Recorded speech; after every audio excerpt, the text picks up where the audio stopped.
ఓం శ్రీ గణేశాయ నమః. ఓం శ్రీకృష్ణ పరబ్రహ్మణే నమః. శ్రీమద్భాగవతం.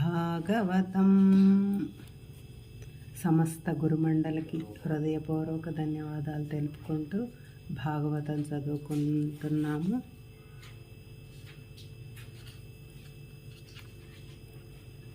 కపిల బోధ కాలం గురించి,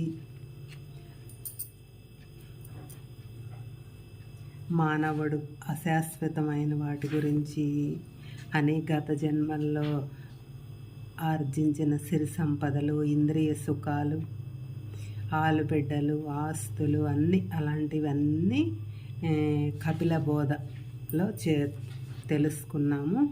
ఇప్పుడు పిండోత్పత్తి క్రమం. జీవుడు తన పూర్వకర్మలను అనుసరించి మళ్ళీ దేహాన్ని పొందగోరుతాడు. జీవుడు మనుజుని వీర్యబిందు సంబంధంతో స్త్రీ గర్భంలో ప్రవేశిస్తాడు. 5వ రోజుకి బుద్భుదమంత అయి, 10వ దినానికి రేగుపండంతయి, తర్వాత మాంసపిండమై గ్రుడ్డు ఆకారం పొందుతాడు. 1 నెలకు శిరస్సు ఏర్పడుతుంది. 2 నెలలకు కాళ్ళు చేతులు వస్తాయి. 3 నెలలకు గోళ్ళు, వెంట్రుకలు, ఎముకలు, చర్మము, నవరంధ్రాలు ఏర్పడతాయి. 4వ నెలకు సప్తధాతువులు కలుగుతాయి. 5వ నెలకు ఆకలి దప్పులు సంభవిస్తాయి. 6వ నెలలో మావిచే కప్పబడి తల్లి కడుపులో కుడివైపున తిరుగుతుంటాడు. తల్లి యొక్క అన్నపానాదులతో తృప్తి పొందుతాడు. మలమూత్రాల గుంటల్లో పొర్లుతూ అందలి క్రిములచే బాధింపబడుతుంటాడు.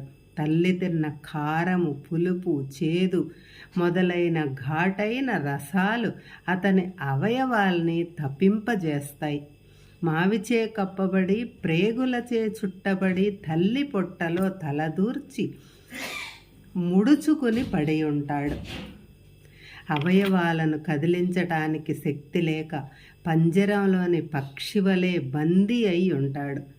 భగవంతుడిచ్చిన తెలివితో పూర్వజన్మలలో చేసిన పాప కృత్యాలు మనస్సులో మెదలుగా అయ్యో అని వాపోతుంటాడు. కించిత్తైనా సుఖము కూడా లేకుండా కొట్టుకుంటుంటాడు. 7వ నెలలో జ్ఞానం కలుగుతుంది. కదలికలు కలుగుతాయి. క్రిముల బాధలతో పాటు కదలికలు ఎక్కువవుతాయి. తన దుస్థితికి విలపిస్తూ విమోచనాన్ని యాచిస్తూ చేతులు జోడించి సర్వేశ్వరుణ్ణి ఈ విధంగా ప్రార్థిస్తాడు. సర్వదా లోకాలను సంరక్షించే ఆ సర్వేశ్వరుడి పాద పద్మాలను అచంచల భక్తితో ఆరాధిస్తాడు. ఆత్మస్వరూపుడనైన నాకు ఎలాంటి బంధాలు లేవు.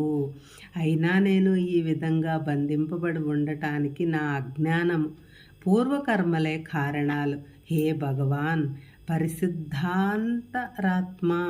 అఖండ జ్ఞానస్వరూప, పరంజ్యోతి, సర్వజ్ఞ, శాంతమూర్తి, ప్రకృతి పురుషులకు అతీతమైన ఓ పరమాత్మ, ఈ భరించలేని భయంకర గర్భనరకం నుంచి నన్ను రక్షించు, శాంతిని ప్రసాదించు ప్రభు అంటూ నానా విధాలుగా ప్రార్థిస్తాడు.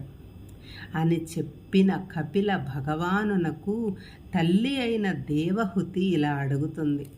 ఓం మహితాత్మ, ఎవరి మాయచే మానవుడు మోహంలో చిక్కుకొని దిక్కు కానక మాతృగర్భంలో పడి కొట్టుకుంటాడో, ఆ దేవదేవుని అనుగ్రహం లేనిదే ఆయన యొక్క గుణగణాలను స్మరించాలని వానికి తోచుతుందా అని అడిగిన తల్లితో కపిలాచార్యుడిలా చెప్తాడు. తల్లి, భగవంతుడు భూత భవిష్య వర్తమానాలను 3 కాలాల్లోనూ సమస్త చరాచర జీవుల అంతర్యామి అయి ఉండటం చేత కర్మవశ వర్తులైన వారు తమ తాపత్రయాలను నివారించుకొనటానికి ఆయననే ఆశ్రయించాలని ఆయనే స్ఫురించి చేస్తాడు.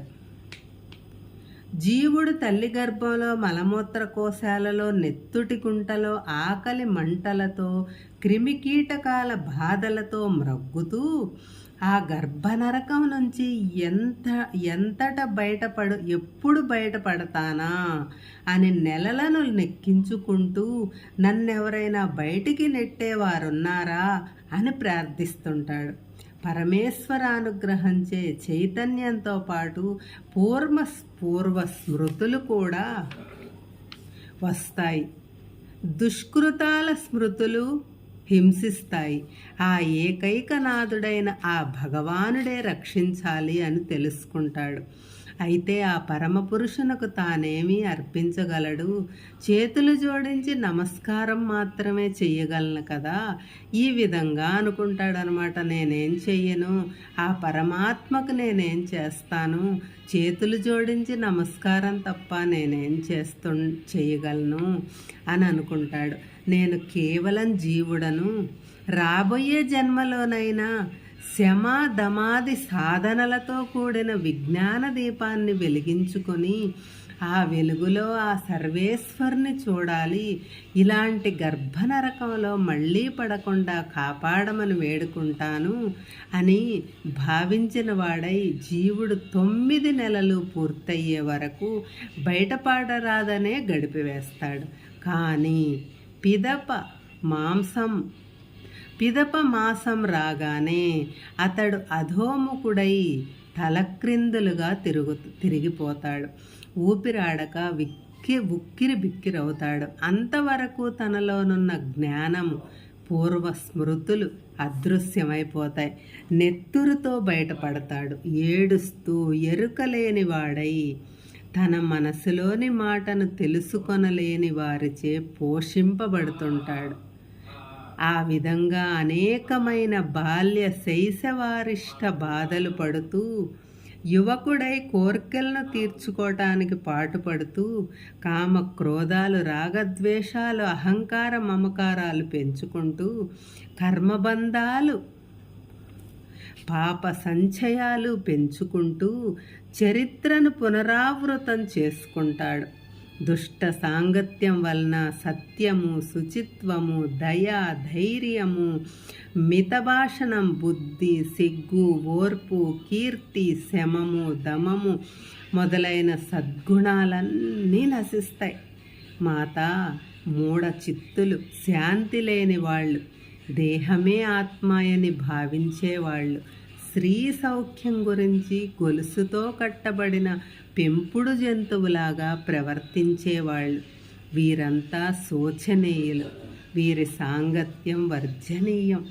పురుషునకు పరస్త్రీ సాంగత్యం అత్యంత గర్వనీయం. మాయారూపమైన స్త్రీ పురుషుని మోహంలో పడేసి పతనం చేస్తుంది. స్థిర బుద్ధితో నా పాదపద్మ సేవ చేయదలుచుకున్నవారు కామినీ కాంతా సంగము నరకద్వారంగా భావిస్తారు. ధనధాన్యాలు, పశువులు, మిత్రులు, స్త్రీ గృహాదులకు కారణభూతమైన ఈ శరీరము జీవుడు వీటిని అనుభవించి మళ్ళీ అనుభవించాలని కర్మలు చేస్తూ మళ్ళీ జన్మిస్తుంటాడు. ఆకాశంలోనికి ఎగిరిపోయినా, దూర దిశలకు పారిపోయినా, భూమిలోకి దూరిపోయినా ఈ కర్మ ఫలాలను అనుభవించక తప్పదు. పురుష రూపం ధరించిన జీవుడు నిరంతరం స్త్రీ వ్యామోక సాంగత్యం చేత స్త్రీ అయి జన్మిస్తాడు. ఇలాగే స్త్రీ రూపంలో పుట్టిన జీవి తనకు ధనము, సుఖము ఇస్తాడు కదా అని పురుషునిగా పుట్టిన జీవి ఎందు వ్యామోహం పెంచుకొని సంసార బంధానికి పాల్పడరాదు. జీవనకు ఆధారంగా లింగదేహం ఉంటుంది. అది ఇతర లోకాలను పొందుతూ కర్మఫలాలను అనుభవిస్తూ మళ్ళీ కర్మల యందు ఆసక్తిని పెంచుకొని దేహధారణ చేస్తుంది. అదే జన్మము. ఆ దేహాన్ని లింగ శరీరం విడిచి వెళ్ళటమే మరణము. వాస్తవానికి జీవునికి జనన మరణాలు లేవు. అందుచేత మానవుడు భయకార్పణ్యాలను విడిచిపెట్టి జీవుని యథార్థతత్వాన్ని తెలుసుకొని ధీరుడై సంఘాన్ని వీడి యుక్తమైన వైరాగ్యాన్ని అలవరుచుకొని సమ్యక్ జ్ఞానముతో మాయాకల్పితమైన ఈ ప్రపంచంలో దేహాదులందు ఆసక్తిని మాని ప్రవర్తించాలి.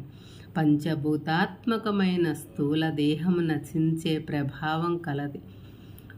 వాసనామయ మనోబుద్ధి చిత్త అహంకారాలతో ఏర్పడిన సూక్ష్మదేహాన్ని లింగ శరీరాన్ని వదిలించుకుంటే ఇక మిగిలేది ఆత్మ మాత్రమే. లింగదేహాన్ని వదిలించుకోవటమే కఠినమైన సాధన.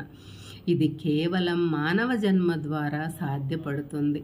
భగవంతుని యందు అచంచలమైన అనన్య భక్తి చేతనే, ఆయన యొక్క కరుణాకటాక్ష అనుగ్రహాల చేతనే సూక్ష్మదేహము తొలగిపోతుంది. సుఖదుఖాలు మనోమయాలు కనుక మనస్సును సంస్కరించుకుంటే అవి దరిచేరవు. కేవలం ఆత్మయే శాశ్వతమైనది కనుక దాని యందు ఏకమవటమే మానవ జన్మ సాఫల్యం అని గ్రహించి భగవానుని అనుగ్రహాన్ని అర్థించాలి. యానము సంసారానికి కట్టుబడిన గృహస్థులు ధర్మార్థ కామాలపై ప్రీతిని పెంచుకొని వాటితోనే సంతుష్టులై వాటిని సాధించటంలోనే మునిగి తేలుతూ ఉంటారు.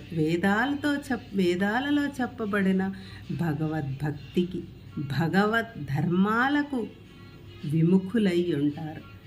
దేవతాగణాలను ఆరాధిస్తారు. పితృకార్యాలను, వైదిక కామ్యకర్మలను శ్రద్ధగా చేస్తుంటారు. కోర్కెలతో నిండి ఉన్న మనస్సు గల ఇలాంటి వారు మోక్షాన్ని పొందలేరు.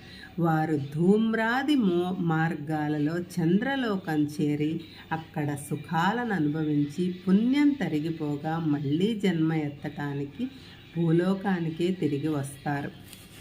బుద్ధిమంతులు ప్రళయకాలంలో యోగ నిద్రలోనున్న శ్రీమన్నారాయణుని ధ్యానిస్తారు. వారు అచంచలమైన భక్తి ప్రపత్తులతో తమ తమ ధర్మాలన్నీ, మనోబుద్ధి అహంకార ధర్మాలను ఆ శ్రీహరికే సమర్పించి ప్రశాంత చిత్తులై సర్వసంగ పరిత్యాగులై నిత్యము ఆయననే ధ్యానిస్తూ ఉంటారు. నేను నాది అనే అహంకార మమకారాలు లేని వారై ఉంటారు. ఆ సర్వేశ్వరునిపై బుద్ధి నిలిపి వెలుగు మార్గంలో పయనించి తేజో విరాజితమైన ఆనందమైన దివ్య ధామాన్ని శాశ్వతంగా చూరగొని సుఖించే ధీరులు పునర్జన్మ పొందటానికి ఈ భూమిపైకి ఎన్నడూ రారు. కొందరు చతుర్ముఖ బ్రహ్మనే పరమాత్మగా భావించి ఉపాసిస్తారు. వారు బ్రహ్మలోక వాసులతో కూడి బ్రహ్మదేవునితో పాటు మహాప్రళయ సమయంలో ఆ పరమేశ్వరుని యందు లీనమైపోతారు. అందుచేత ఇతర దేవతలను ఆరాధించకుండా సర్వహృదయ నివాసి అద్వితీయుడు, శాశ్వతుడు అయిన ఆ పురుషోత్తమునే మనసారా శరణ వేడాలి. యోగీంద్రులు, సనక సనందాది కుమారులు, సిద్ధులు, మునులు, దేవతలు అందరూ ఆ పరాత్పరునే భజిస్తారు. సర్వేశ్వరుడు అనేక రూపాల్లో అవతరిస్తాడు. ఆయన అంశతో పుట్టిన ఋషులు, దేవతలు తమ కర్మఫలాన్ని అనుసరించి జన్మించి ఐశ్వర్యం, పారమేష్ఠ్యం, అధికారం పొంది తిరిగి వస్తారు. మరికొందరు కర్మానుసారమైన బుద్ధి కలవారై ధర్మవర్తనులై రజోగుణోపేతులై కామ ప్రవృత్తిలో ఇంద్రియాధీనులై పితృదేవతలనే ఆరాధిస్తూ సంసారలో మునిగి ఉంటారు. వీరిని తైవర్గిక పురుషులంటారు. అమ్మా, ధూమ్ర మార్గాన వెళ్ళిన వారు పితృలోకాలకు వెళ్ళి పుణ్యము తరిగిపోగానే తిరిగి వచ్చి తమ బిడ్డలకే బిడ్డలై జన్మిస్తారు. అనంత కళ్యాణగుణ విశిష్టుడైన ఆ పరమేశ్వరుని భజిస్తూ ఆయన మధుర కథాసుతులను తనివితీరా గ్రోలెడి వారే ధన్యాత్ములు. పరమేశ్వరుడైన వాసుదేవుని అందుండే భక్తి వలన జ్ఞాన వైరాగ్యాలు కలుగుతాయి. ఇవే బ్రహ్మ సాక్షాత్కారానికి సాధనాలు. భగవద్భక్తితో కూడిన చిత్తము ఇంద్రియ వ్యాపారాలలో అంటున్నట్లు సమవర్తి అయి ఉంటుంది. అట్టి భక్తునకు ప్రియాప్రియాలు విషయలాలస ఉండదు. గ్రహింపదగినవి తిరస్కరింపవలసినవి ఉండవు. సర్వత్రా సమదర్శనం ఏర్పడుతుంది. ఆత్మను తన యందే దర్శించగలడు. జ్ఞానస్వరూపుడు పరబ్రహ్మ పరమాత్ముడు ఈశ్వరుడు అయిన పరమేశ్వరుడు ఏకరూపుడే అయినా చూసేవారిని బట్టి చూసే సాధనలను బట్టి వేరువేరు రూపాలలో గోచరిస్తాడు. విషయాల నుంచి వెనుకకు మరలిన ఇంద్రియాల వలన పరబ్రహ్మ దర్శనం లభిస్తుంది. విరాట్ పురుషుడు జీవస్వరూపుడు బ్రహ్మాండమునందు నిండి ఉంటాడు. పరబ్రహ్మ నిర్గుణమని యోగ సాధన వలననే అనుభూతి కలుగుతుందని జ్ఞానయోగులు అంటారు.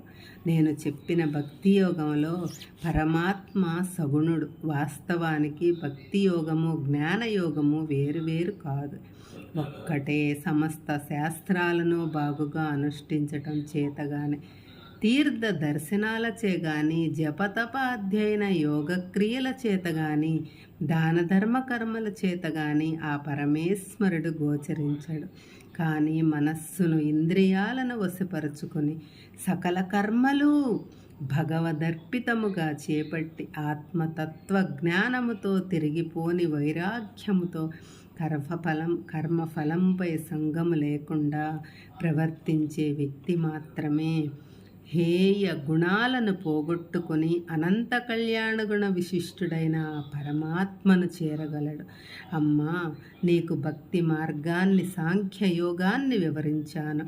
దీనిని దుష్టునకు, నీతిహీనునకు, ఇంద్రియ లోలునికి, సంసార వ్యామోహంలో చిక్కుకున్న వారికి, భక్తి లేని వారికి ఉపదేశించరాదు. భక్తుడు శ్రద్ధాళువు, శాంత చిత్తుడు, దుష్టమైన కోరికలు లేనివాడు, సర్వభూతమిత్రుడు లాంటి వానికే ఈ యోగము ఉపదేశింపబడినది. హరే కృష్ణ.